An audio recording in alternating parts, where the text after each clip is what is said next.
Selamat siang pada semua saudaraku yang hadir. Siang hari ini kita masuk dalam rumah Tuhan. Biarlah hati kita angkat, singkirkan semua beban. Kita masuk, serahkan hidup kita, dan kita percaya Tuhan adalah Bapa kita yang mengasihi. Dia rindu untuk berjumpa dengan kita. Dia rindu untuk memberkati setiap kita tempat ini. Kita bisa bersukacita, damai sejahtera untuk memuji dan membesarkan nama Tuhan.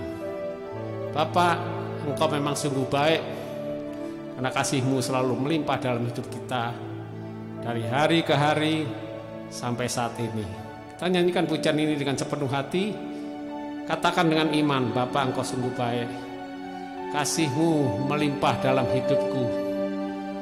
Aku berterima kasih karena berkat-Mu hari ini sudah Kau sediakan bagiku. Kita nyanyikan pujian ini dan kita naikkan hati kita.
Selamat pagi, selamat berbakti di Maranatha. Sebelum memulai kebaktian, mari kita tundukkan kepala kita, doa bersama. Bapa kami yang di surga, siang hari ini kami datang kepadamu. Kami ingin ucapkan syukur, terima kasih atas kasih setiamu. Saat ini kami bisa mendengarkan firman-Mu. Amin. Kami ucapkan sungguh besar kasih setiamu Tuhan. Kalau sebentar kita akan mendengarkan hamba-Mu yang akan menyampaikan firman-Mu, agar firman yang disampaikan itu dapat berbicara pada kami masing-masing dan mengerjakannya. Kami juga berdoa untuk teman-teman yang di dalam perjalanan, antar dia ke rumah-Mu sini dengan selamat.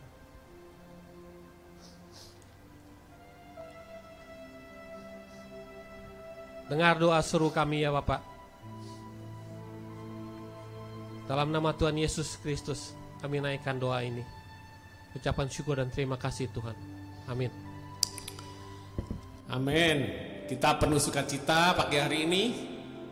Kita akan memuji Dia, bersorak-sorai, meninggikan Allah kita, Raja di atas segala raja. Bersorak-sorailah.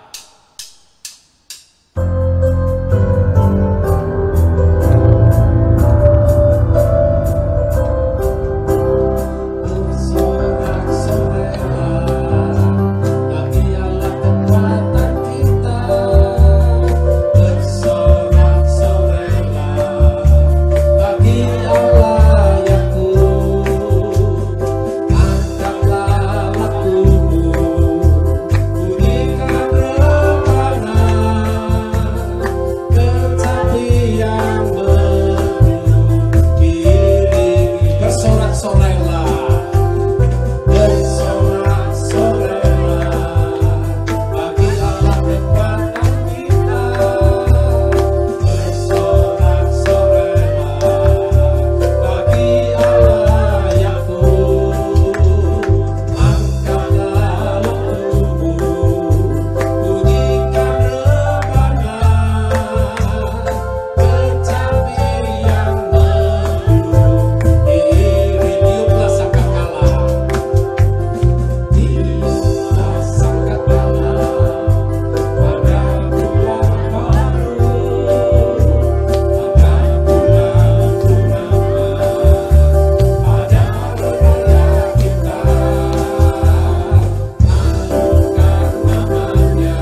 Siapkan hati kita penuh sukacita, siap mendengar firman Tuhan.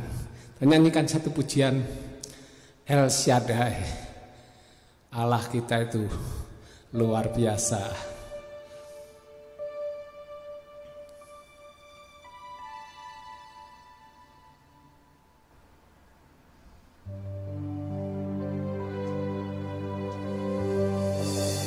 Tak usah takut,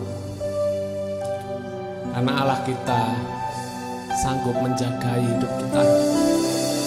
Tak usah bimbang, karena Yesus memelihara engkau dan saya. Dia Allah yang besar. Haleluya.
Oleh pemeliharaanmu lah kami berkecukupan. Oleh kasih setiamu lah kami hidup dan berpengharapan. Allah El Shaddai,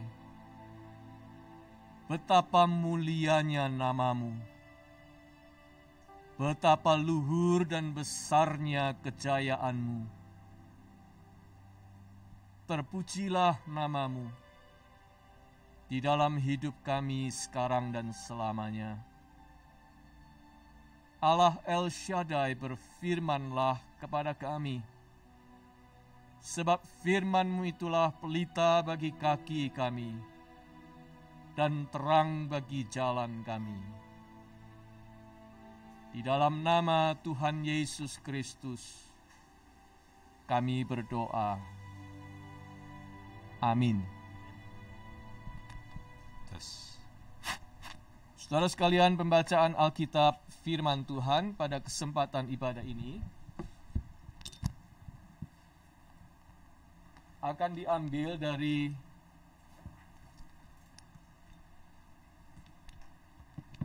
kitab Kisah Para Rasul.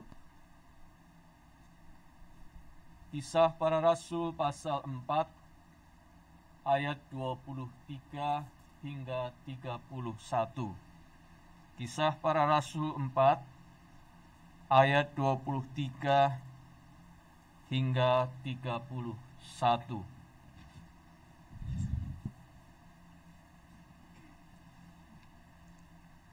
Sesudah dilepaskan, pergilah Petrus dan Yohanes kepada teman-teman mereka.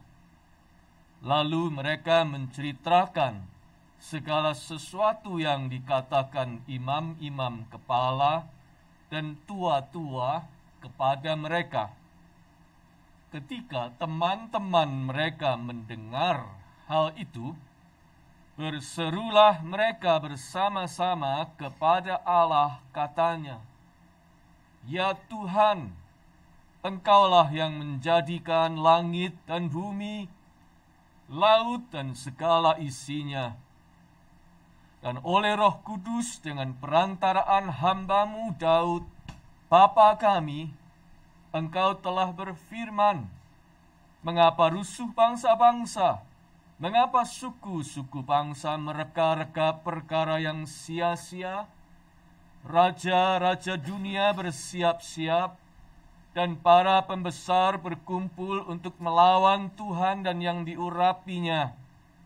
Sebab sesungguhnya telah berkumpul di dalam kota ini Herodes dan Pontius Pilatus beserta bangsa-bangsa dan suku-suku bangsa Israel, melawan Yesus hamba-Mu yang kudus yang Engkau urapi, untuk melaksanakan segala sesuatu yang telah Engkau tentukan dari semula oleh kuasa dan kehendak-Mu. Dan sekarang ya Tuhan, lihatlah bagaimana mereka mengancam kami, dan berikanlah kepada hamba-hamba-Mu keberanian untuk memberitakan firman-Mu. Ulurkanlah tangan-Mu untuk menyembuhkan orang, dan adakanlah tanda-tanda dan mujizat-mujizat oleh nama Yesus, hamba-Mu yang kudus." Dan ketika mereka sedang berdoa, goyanglah tempat mereka berkumpul itu, dan mereka semua penuh dengan Roh Kudus. Lalu mereka memberitakan firman Allah dengan berani. Demikianlah pembacaan Alkitab. Berbahagia kita yang mendengar firman Allah dan memeliharanya. Haleluya. Saudara sekalian, sejarah mengenal ada 3 bencana besar di bumi ini yang benar-benar mengancam kehidupan manusia. Yang pertama adalah bencana kelaparan. Yang kedua, bencana peperangan. Dan yang ketiga, wabah penyakit. famine, war, and plague. Ketiganya memiliki daya membinasakan yang besar. Dan sejarah juga bercerita betapa manusia berjuang keras untuk menghadapinya. Tetapi itu harus membayar harga yang mahal. Artinya korban yang berjatuhan bukan main banyaknya. Kalau dunia sedang dilanda kelaparan, dilanda oleh wabah penyakit, dilanda oleh perang, maka korbannya tak terbilang jumlahnya. Saudara-saudara, siapa yang menyangka? Ya, siapa di antara kita yang menyangka bahwa kita akan mengalami salah satu dari bencana besar itu, yaitu wabah virus corona seperti yang sekarang ini? Siapa yang pernah menduga? Siapa yang pernah menduga tahun 2020 datang dalam kondisi yang seperti itu dan sampai sekarang kita masih merasakannya? Ancamannya begitu nyata. Korbannya menjangkau lingkaran orang-orang di sekeliling kita juga. Tadinya kelihatannya jauh, tetapi lama-lama kian dekat dan kian dekat. Sudah tidak bisa lagi ada orang yang berkata, oh Belanda masih jauh. Sudah tidak bisa lagi. Sebab apa? Sebab satu persatu kenalan kita, kawan-kawan kita, famili kita, sahabat kita, keluarga dekat kita, bahkan anggota keluarga kita sendiri, bahkan mungkin diri kita sendiri, ada yang terpapar, ada yang terjangkit. Oleh karena itu juga sebagian bisa survive, sebagian ada yang tumbang. Setiap hari kalau kita baca atau buka Facebook kita, saya sedih karena dipenuhi dengan postingan berita-berita duka, menyusul gantian, selalu saja ada kabar duka. Semakin terasa rasanya betapa tipis batas antara hidup dan mati. Saudara sekalian, tidak ada orang yang suka hidup dalam ancaman. Tetapi itulah yang terjadi sekarang. Kematian seperti sedang mengacungkan jari di depan hidung kita dengan ancamannya. Dan orang dibuat terpaksa aware, sadar bahwa kapan saja dan di mana saja dan siapa saja bisa mati. Mungkin ini terdengar kasar, tetapi ini sungguh nyata. Selanjutnya, kondisi ini juga memaksa kita lalu untuk berpikir ulang, untuk merenungkan kembali, untuk menentukan kembali urutan-urutan apa yang paling penting dalam hidup ini. Bukankah kalau kita merasa hidup ini dekat sekali batasannya dengan kematian, kita dipaksa untuk berpikir apa yang paling penting dalam hidup ini, bukan? Kita dipaksa untuk menentukan apakah urutan yang paling penting dalam hidup ini. Nah, sebelum menjawab pertanyaan itu, mari kita tengok situasi yang kita baca dalam bacaan Alkitab tadi. Situasi terancam yang sedang dialami oleh murid-murid Yesus di zaman gereja mula-mula. Ancaman yang tidak main-main, bukan hanya ancaman pemenjaraan dan penangkapan, tetapi juga ancaman yang mengusung bayang-bayang kematian pula, hukuman mati. Di pasal 7 Kitab Kisah Para Rasul, Stefanus mati dilempari batu. Di pasal 12 Kisah Para Rasul, Yakobus mati di parang pedang. Walau dengan cara yang berbeda dengan kita sekarang di masa pandemi, tetapi Petrus dan Yohanes pada saat itu juga terintimidasi oleh ancaman yang bernama kematian. Nah, pertanyaan kita, dalam kondisi terancam seperti itu, apa yang mereka lakukan? Kita mau tahu apa yang murid-murid Tuhan lakukan ketika mereka sedang terancam oleh yang namanya kematian. Ayat 23 bacaan kita mencatat demikian. Sesudah dilepaskan, pergilah Petrus dan Yohanes kepada teman-teman mereka. Lalu mereka menceritakan segala sesuatu yang dikatakan imam-imam kepala dan tua-tua kepada mereka. Apa yang mereka lakukan? Mereka pergi kepada teman-temannya. Mereka mencari sesama saudara. Mereka mencari their fellows. Mereka mencari companions. Mereka pergi kepada fellowship. Mereka pergi kepada companionship di antara mereka. Dan di situ, di dalam fellowship itu, mereka bersekutu dan berdoa bersama.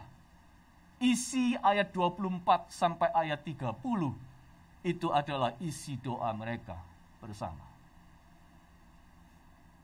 Artinya, saudara-saudara, di masa genting, critical, di mana nyawa menjadi taruhan, apa yang paling penting? Yang pertama-tama dicari mereka. Saya menyebutnya yang mereka cari adalah relation, hubungan. Para rasul itu benar. Yang paling utama di dalam hidup ini adalah relation, hubungan.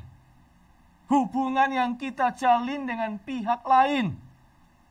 Percayalah, saudara-saudara, kita tidak akan bisa survive tanpa memiliki relasi atau hubungan. Kita ini diciptakan Tuhan sebagai makhluk relasional. Kita tidak bisa hidup tanpa relasi. Ada sebuah cerita sejarah. Pada abad 13, Kaisar Romawi namanya Kaisar Frederick. Dia berusaha untuk mengetahui. Dia merasa curious, ingin tahu bahasa aslinya manusia itu bahasa apa? Bahasa Ibrani, bahasa Yunani, atau bahasa Latin? Karena waktu itu yang beredar 3 bahasa itu. Dia mau tahu bahasa aslinya manusia itu yang mana. Lalu dia memutuskan untuk melakukan percobaan.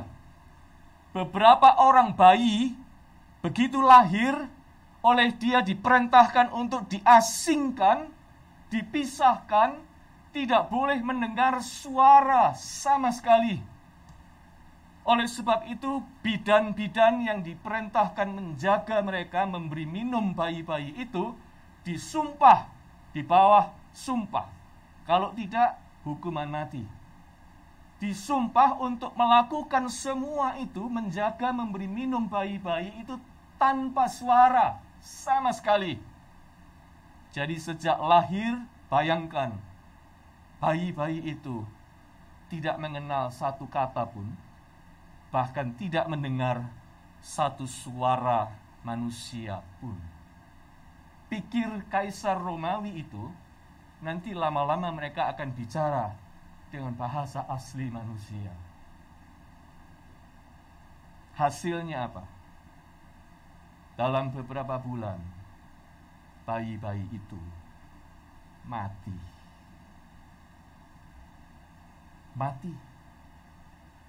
Mati karena tidak ada relasi sama sekali. Mereka itu hanya diberi makan, diberi minum, tetapi tanpa diberi hubungan dengan siapapun. Tidak ada relation at all. Dan akhirnya apa?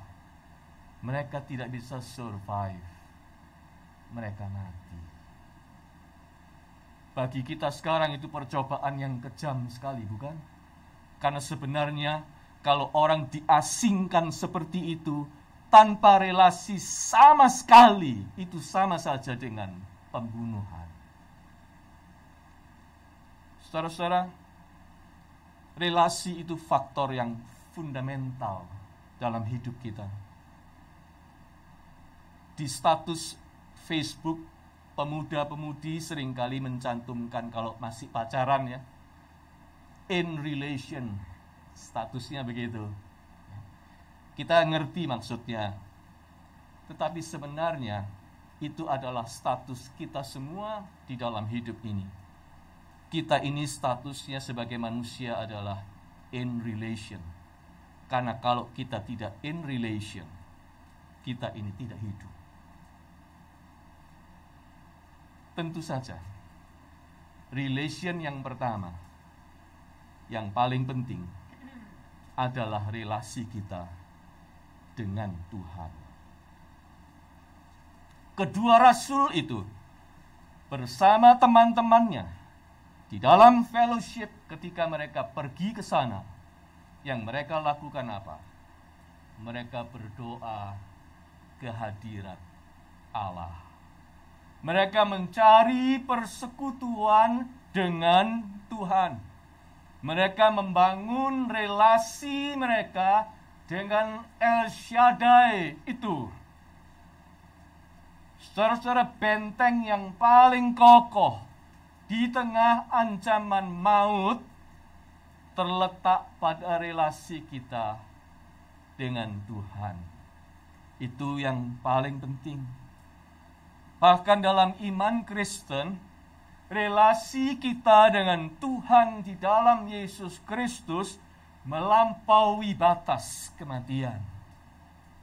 Kematian tidak berdaya untuk memutuskan relasi itu.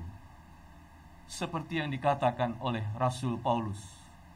Sebab aku yakin bahwa baik maut maupun hidup, baik malaikat-malaikat maupun pemerintah-pemerintah, baik yang ada sekarang maupun yang akan datang, atau kuasa-kuasa, baik yang di atas maupun yang di bawah, ataupun sesuatu makhluk lain, tidak akan dapat memisahkan kita dari kasih Allah yang ada di dalam Kristus Yesus, Tuhan kita. Roma 8 ayat 38 dan 39. Kematian juga tidak sanggup memisahkan relasi kita itu dengan Tuhan. John Wesley, pendiri gereja Methodist, pendeta pendiri gereja Methodist itu, saat menjelang kematiannya di usia sangat lanjut, ia seorang hamba Tuhan setia, melayani Tuhan dengan luar biasa. Sampai menjelang akhir hidupnya, kata-kata terakhirnya berbunyi begini: The best of all is God is with us. The best of all is God is with us. Farewell, farewell. Itulah ucapan terakhirnya. Yang terbaik dari segalanya adalah bahwa Allah itu beserta kita selamat tinggal. Selamat tinggal. Dia mengucapkan selamat tinggal kepada siapa? Dia mengucapkan selamat tinggal kepada semua yang lain di dunia ini, tetapi tidak kepada Allah. Sebab hubungannya dengan Allah tidak mengenal selamat tinggal. Dia berkata, ketika dia mau mati, dia tahu bahwa Allah tetap beserta dia. Hubungannya dengan Allah tidak pernah ikut mati. Hubungannya dengan Allah akan terus berlanjut sampai di kekekalan. Hubungannya dengan Allah itu kekal. Kematian tidak sanggup mengambilnya. Oleh sebab hubungan dengan Allah itu lebih kuat daripada kematian. Itu sebabnya, saudara-saudara, kalau dalam hidup ini kematian mengancam kita, larilah kepada yang lebih kuat daripada kematian. Yaitu apa? Yaitu hubungan kita dengan Tuhan. Hubungan kita dengan Tuhan itu jangkar yang kokoh, yang akan menghantar pelayaran hidup kita sampai di pelabuhan abadi. Tidak ada yang bisa menghalanginya. Oleh sebab itu, kalau kita dalam hidup ini terancam oleh apapun, bahkan oleh kematian, larilah kepada yang lebih kuat daripada kematian, yaitu our relationship with God. Oleh karena itu, sepanjang kita hidup, perdalamlah hubungan itu, perkuatlah hubungan itu, perbaikilah hubungan itu setiap hari, selalu baru. Hubungan antara kita dengan Tuhan. Tetapi yang kedua, selain itu, tentu saja yang penting berikutnya adalah relasi kita satu sama lain. Relasi kita dengan sesama. Relasi-relasi kita dengan sesama dimulai dari mana? Dimulai dari hubungan dengan yang paling dekat dengan kita. Orang Inggris bilang the nearest, the dearest. Hubungan dengan orang-orang yang terdekat dengan kita. Ketika kita menyadari betapa hidup ini fana, terbatas, maka kita mesti mensortir, bukan? Banyak hal dalam hidup ini harus disortir, lalu kita menyisakan yang paling penting. Baru-baru ini seorang teman Facebook saya tinggal di Indonesia. Di tengah-tengah situasi Indonesia begitu banyak korban, begitu banyak teman-temannya meninggal. Dia menulis di Facebooknya begini. Jika menyadari hari ini bisa menjadi hari terakhir Anda, apa yang kita pikirkan dan kerjakan akan berbeda. Mungkin fokus kita akan bergeser. Kita akan berdamai dengan diri sendiri. Memaafkan masa lalu kita. Mengampuni orang lain dengan tulus. Itu akan melegakan. Meninggalkan hal-hal yang tidak perlu di belakang. Supaya tidak ada beban yang menggandoli kita. Dan mencintai lebih tulus kepada orang-orang terdekat dengan kita. Sebab mungkin besok kita sudah tidak bersama dengan mereka lagi. Teman Facebook saya menulis seperti itu dan tulisan itu benar. Ketika kita mensortir semua dan tinggal apa yang penting, dia tahu yang paling penting adalah orang-orang yang terdekat dengan hidupnya. Dan dia harus menggunakan kesempatan untuk mencintai mereka. Hubungan dengan pasangan hidup. Hubungan dengan anak-anak dan cucu-cucu. Hubungan dengan anggota keluarga inti. layak mendapat perhatian kita yang utama.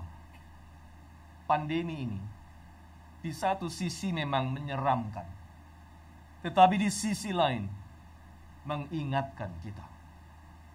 Jangan sampai terlambat untuk mengasihi. Jangan sampai terlambat untuk menghargai, membalas budi, menyediakan waktu, memberi kasih sayang, menyatakan kasih sayang kepada orang-orang terdekat dalam hidup kita selagi orangnya masih ada dan selagi kita masih ada, masih dapat mengerti, masih dapat merasakan. Sebab esok entah kita atau entah mereka masih ada atau tidak, kita tidak ada yang tahu. Kalau kita mau realistis, ungkapan ini benar. Itu sebabnya jangan habiskan waktu, jangan wasting time dan energi untuk bertengkar, untuk bermusuhan, atau saling menimbulkan luka dan kepahitan di dalam hati. Itu hanya akan merusak relasi. Dan siapa merusak relasi dalam hidupnya, dia merusak hidupnya sendiri. Sebab kita tidak bisa hidup tanpa relasi. Sebaliknya, gunakan kesempatan dalam hidup ini untuk membangun relasi. Peliharalah relasi yang ada. Perdalamlah relasi yang ada. Perluaslah relasi kita. Jangan mendirikan tembok untuk menghalangi hubungan. Sebaliknya, bangunlah jembatan yang memperlancar hubungan.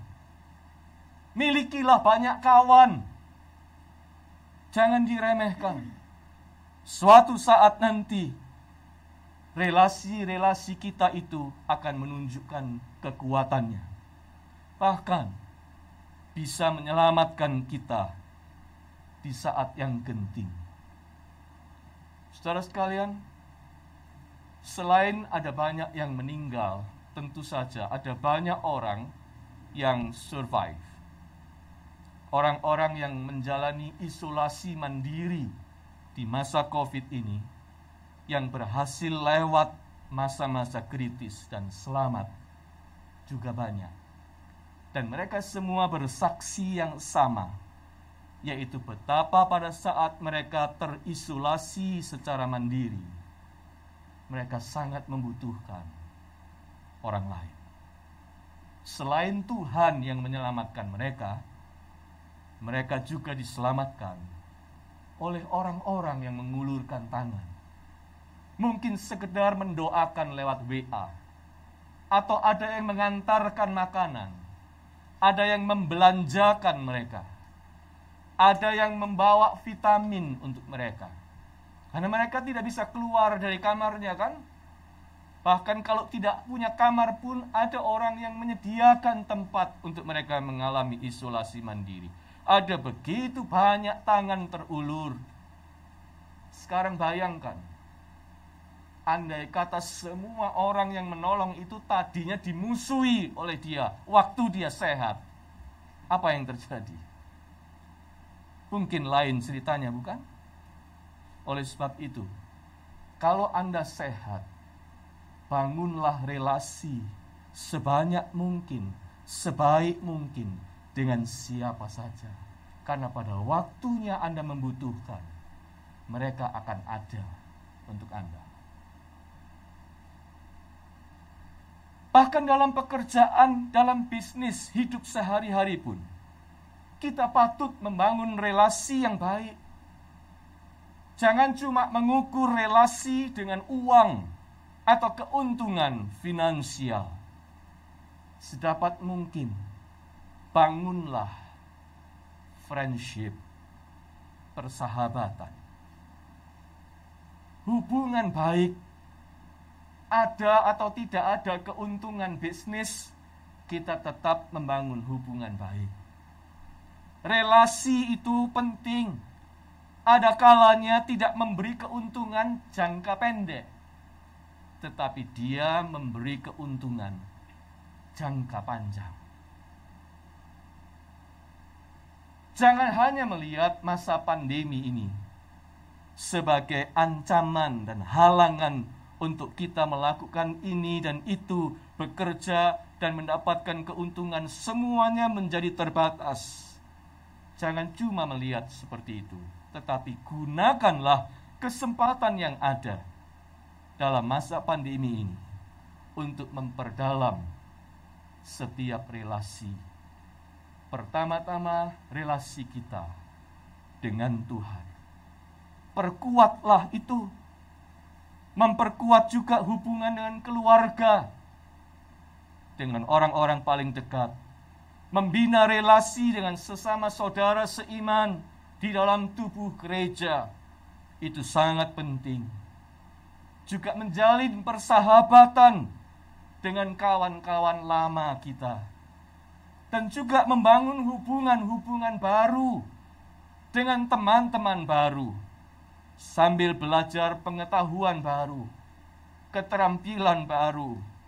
Banyak orang yang di masa pandemi ini stay at home, belajar banyak hal yang tadinya dia nggak bisa. Sekarang dia bisa melakukannya karena terpaksa melakukannya. Tetapi itu juga membawa manfaat tersendiri. Ingatlah saudara-saudara, membangun relasi tidak akan pernah rugi. Bahkan boleh dibilang, relasi adalah salah satu investasi yang penting di dalam hidup ini. Petrus dan Yohanes betul. Ketika mereka menghadapi ancaman yang taruhannya nyawa, mereka mencari prioritas yang lebih dulu. Relasi. Relasi dengan Tuhan. Relasi dengan fellowship dengan teman-teman. Mereka pergi. Mereka berdoa bersama di situ. Fellowship gereja juga salah satu kekuatan penting dalam hidup kita. Companionship dengan saudara seiman itu penopang dikala kita guncang. Ada sebuah cerita lama. Mr. Tom Limson sudah lama dia tidak ke gereja, tidak berada di dalam persekutuan dengan teman-teman saudara seiman. Lalu pendeta mengunjungi Mr. Tom Limson di rumah. Setelah berbincang-bincang, pendeta berdoa lalu pamitan. Tapi sejenak pendeta berhenti di dekat perapian di rumah Mr. Tom Limson. Lalu dia mengambil dengan sepit satu potong arang dari tengah perapian itu. Diambil, dipisahkannya, ditaruh di luar. Tidak lama kemudian arang itu apinya mati. Lalu dia menoleh ke arah Mr. Tom Limson. Lalu dengan jepit itu pendeta meletakkan kembali arang itu di tengah perapian. Tidak lama kemudian arang itu menyala kembali. Karena dia berada di tengah-tengah arang-arang lain yang sedang menyala. Lalu pendeta berkata kepada Mr. Tom Limson, "Aku harap aku bisa melihat kamu lagi di tengah-tengah persekutuan kita." Saya pulang. Pendeta pulang. Mr. Tom Limson got the message. Mr. Tom Limson menerima pesan dari pendeta itu. Dia adalah arang yang keluar dari perapian. Dan pendeta mau dia kembali berada di tengah-tengah perapian itu. Supaya arang itu tidak padam, tetapi tetap menyala. Di dalam relasi, kita baru nyala. Tanpa relasi, Anda dan saya tidak akan bertahan. Lihatlah ketika Petrus dan Yohanes di dalam relasi dengan Tuhan dan saudara-saudara seiman, sesuatu terjadi. Ancaman kematian masih ada. Tetapi ancaman itu tidak sanggup melumpuhkan mereka. Di dalam fellowship itu, mereka menjadi seperti perapian yang menyala, sekaligus saling menghangatkan ke sekitarnya. Ayat 31 mencatat begini, dan ketika mereka sedang berdoa, goyanglah tempat mereka berkumpul itu, dan mereka semua penuh dengan Roh Kudus. Lalu mereka memberitakan firman Allah dengan berani. Anda lihat itu, sesuatu terjadi ketika perapian itu menyala bersama-sama. Maka yang terjadi, semua dikuatkan, semua dinyalakan. Oleh karena itu, saudara, di saat yang menyeramkan, di saat yang paling menegangkan akibat ancaman wabah corona ini, marilah kita dengan tenang dan sadar menyusun kembali prioritas yang paling penting dalam hidup kita. Mengutamakan apa yang utama, mengoptimalkan apa yang paling penting, yaitu relasi kita dengan Tuhan dan dengan orang-orang yang Tuhan tempatkan di sekeliling kita, dan menjadikannya sebuah fellowship di mana iman, kebijaksanaan, dan keberanian kita untuk menghadapi hidup ini tetap dinyalakan oleh kuasa Roh Tuhan. Semoga Anda dan saya tetap menjadi seperti arang dalam perapian yang menyala. Amin.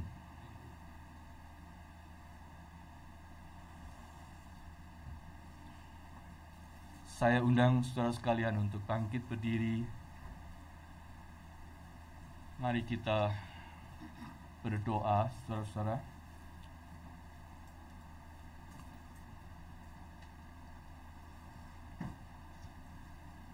Ya Allah El Shaddai,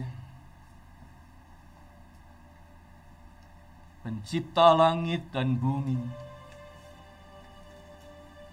pemegang segala kuasa di sorga, di bumi, dan di bawah bumi. Kami meletakkan hidup kami di tangan-Mu. Peganglah kami, Tuhan. Jagalah kami. Lindungi kami dari semua ancaman bahaya, bahkan ancaman bayang-bayang maut sekalipun. Bawalah kami berjalan di jalan-Mu. Tuntunlah kami dengan tongkat gembala yang baik, Yesus Kristus Tuhan kami, yaitu firman-Nya. Kami datang dan menyerahkan hidup kami, keluarga kami, pekerjaan kami, orang-orang yang kami kasihi, gereja kami, ke dalam tangan-Mu, Tuhan. Terima kasih, Bapa. Terpujilah nama-Mu. Dan kalau sebentar nanti seusai fellowship ini kami kembali pada hidup kami sehari-hari, berilah kami hati yang baru, berilah kami keberanian yang baru, berilah kami kemantapan yang baru, berilah kami kesegaran yang baru di dalam Tuhan, untuk menghadapi hidup ini dengan syukur, dengan sukacita, dan dengan tabah, dengan kuat, dan dengan bijaksana, menggunakan setiap waktu yang ada. Terima kasih Tuhan. Kami akan kembali dalam hidup kami sehari-hari dan menerima berkat-Mu. Tuhan memberkati Engkau dan melindungi Engkau. Tuhan menyinari Engkau dengan wajah-Nya dan memberi Engkau kasih karunia. Tuhan menghadapkan wajah-Nya kepadamu dan memberi engkau damai sejahtera. Haleluya. Amin.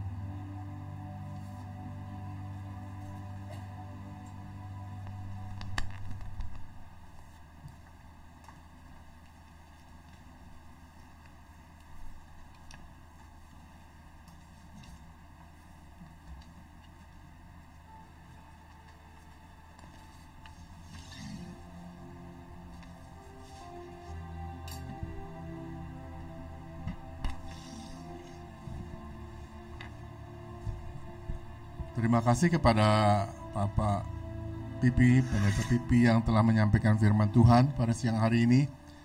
Bila kiranya firman Tuhan itu bisa menguatkan kita dan kita akan selalu bersandar kepada Tuhan, kita berada dalam satu persekutuan, terlebih di dalam lingkungan daripada kuasa Roh Kudus yang Tuhan sediakan bagi kita umat manusia. Setelah Tuhan kembali ke dalam surga. Ya Tuhan, mari saudara kita diberi kesempatan untuk menyampaikan doa-doa kita pada siang hari ini. Mari saudara kita berdoa. Tuhan Allah Bapa kami yang berada dalam surga, terima kasih ya Tuhan untuk pemeliharaan Tuhan di dalam kehidupan kami berjemaat ya Tuhan di dalam Maranatha yang Tuhan telah menyertai juga. Bila kiranya kami di dalam persekutuan ini, kami dijadikan merupakan suatu persekutuan sebagai persaudaraan di dalam kasih Kristus. Ya Tuhan, bila kiranya pelayanan Maranatha ini Tuhan pelihara dan kami mengharapkan perkembangan di dalam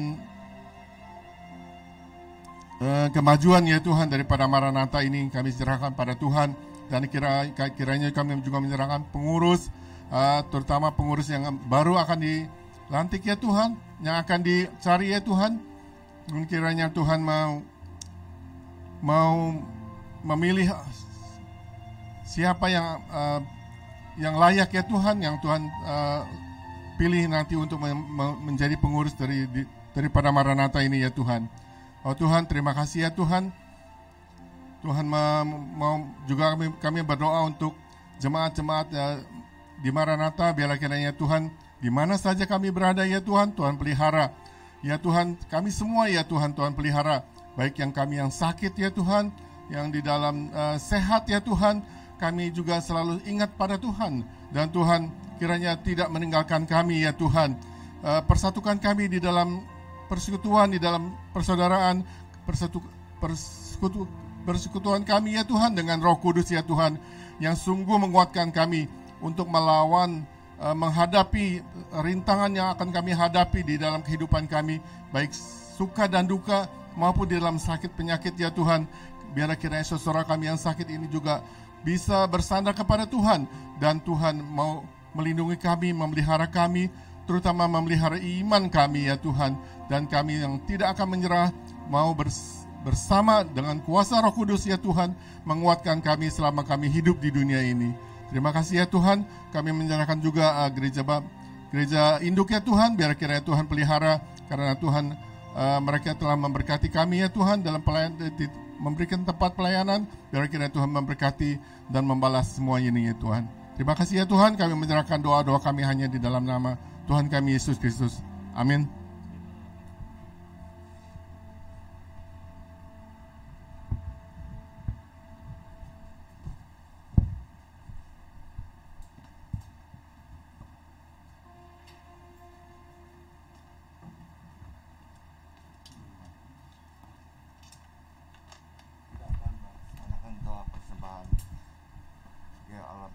Terima kasih kami telah berkumpul dan memuji di tempat ini.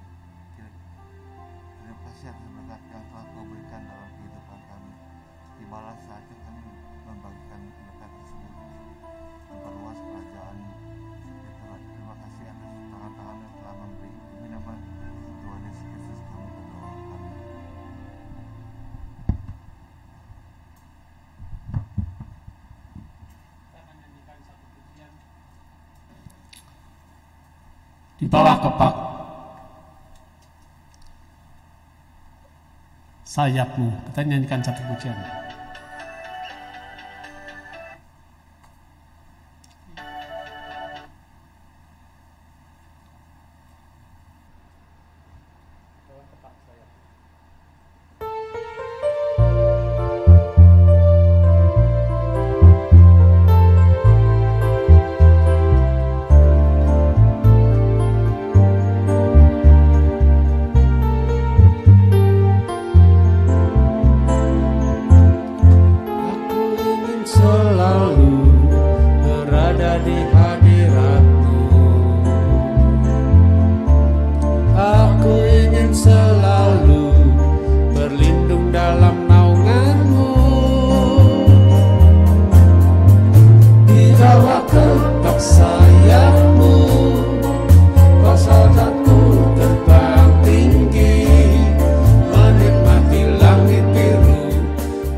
Ada pengumuman?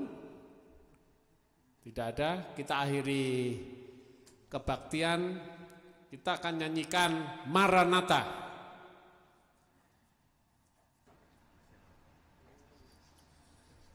Maranatha, Tuhan Yesus akan datang segera.